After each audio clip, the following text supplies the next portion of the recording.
ওগো শুনছো, সর্বনাশ হয়ে গেল। কে হয়েছে? আজ অফিস থেকে মাইনে নিয়ে ফেরার পথে রাস্তায় দুটো লোক মাথায় পিস্তল ঠেকিয়ে বলল, হয় টাকা দাও নাহলে জান দাও। আর তুমি বোকার মতো টাকাগুলো দিয়ে চলে এলে। আমি বাসন মাজার পাশাপাশি কাপড়ও কাচতে পারি। रुला दिया आपने। एक आदमी में इतना टैलेंट कैसे होता है? You made specially by God. ওই, এখানে বসে বসে গেম খেললে হবে? কাপড় জামাগুলো কে তুলবে? কি বললি তুই? জামা কাপড় আমি তুলবো? যা না তাই বলে যাচ্ছিস, কিছু বলি না বলে। গিয়ে নিজে কাজ করে যা। যা।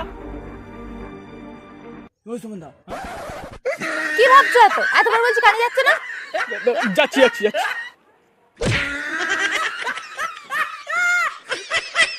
এই তোমরা লকডাউনে সবাই বাইরে বেরিয়েছো কেন? কাকু আমার বন্ধুটার খুব শরীর খারাপ, একটু হসপিটাল নিয়ে যাচ্ছিল। এই তুই কিছু বল। কাকু আমি কিছু করিনি কাকু। মা বলতো বিছানায় শুয়ে জীবনে কিছু করতে পারবি না, অথচ এখন বিছানায় শুয়েই পৃথিবী রক্ষা করে চলেছি। এই কানা, তুই তো আমার সঙ্গে যাচ্ছিস, লাঠির কি দরকার? চল এটা চল। দেখে চলতে পারিস না? দাদা আমি অন্ধ মানুষ। টিকটক আমিও দেখি, যে ধাক্কা লেগে যেমন কানা হওয়ার অ্যাক্টিং করা হচ্ছে, মেয়েরা হাড্ডি গরম করে দেবো। ঠিক আমার বন্ধুর মনটা খুব। আরে ভাই ও আমাকে মারে বলছে।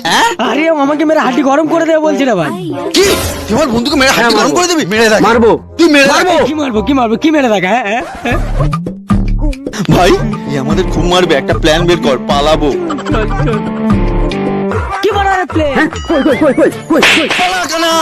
পালা কানা। কালা চল ভাই, চল দাঁড়িয়ে দিস।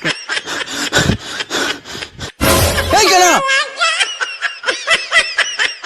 এই কানাকে মনে হয় মেরে আলু ভর্তা করে দিয়েছে। এই পুলিশ আছে, পালা। আমি হচ্ছি টিকটকার।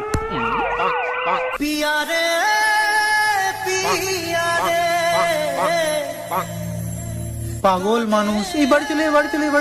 আমার সবকিছু তুমি ফলো করবা, খালি একটা জিনিস ফলো করবা না। কি? আম্মা মাঝে মাঝে আব্বারে ধরে ফিডায়।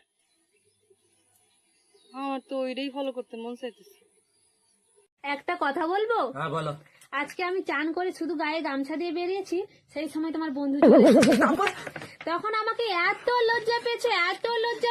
আগে বলবে তো কি করেছো? কি দিয়ে মুখ ঢাকা দেবো খুঁজে পাচ্ছিলাম না, তাই গায়ের গামছা খুলে মুখ ঢাকা দিয়ে পালিয়েছি। কি সর্বনাশ করেছো তুমি?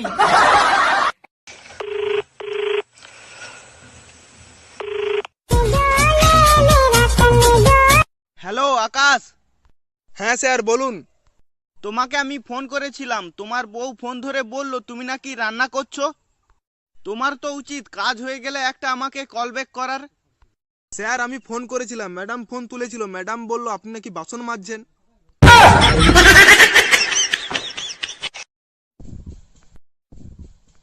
আরে তুই তো আজব ছেলে, তোর আজকে বিয়ে আর তুই এখানে বনের ভিতরে এসে বসে আছিস। সবাই তোকে খুঁজে খুঁজে পাগল হয়ে যাচ্ছে। চল তাড়াতাড়ি বাড়িতে। হাট, আমি যাব না। চল না। আরে বললাম তো আমি যাব না। কেন যাবি না? আরে আমার বিয়ে আমাকেই কার্ড দেয়নি গো।